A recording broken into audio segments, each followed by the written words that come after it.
The Civil War is just one big mass in place. So instead of displacing a village, it was a mass displacement of the southeastern tribes who had refused to get on the program. And I'm going to have research on that too. And what I mean by the South had you because you were the South had a very different economic system than the North, and you weren't going on to that capitalist system that these Puritans had forced onto the three islands of Great Britain.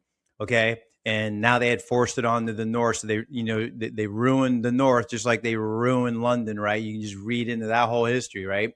And now they wanted to ruin the South. And so you guys, because you're a different civilization with different values, that's also the big lie. They never really tell us a lot about day-to-day life in the South pre-Civil War. They don't tell you about the economics. They just slavery, slave, blah, blah, blah.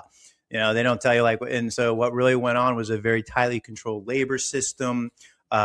Why the North was importing paupers in order to grow their representation in Congress, the South had a much higher GDP per capita. Slaves were super productive. Why? Oh, because you've been doing this for thousands of years, right here.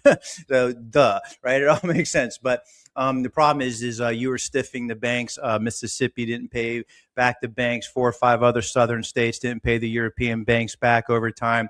Again, that was just, that all added up. And I believe that war is it's the big mass displacement, and it's the final mass conversion, and it's the final act of getting everybody on the rolls. And the Dawes rolls is the ninth inning.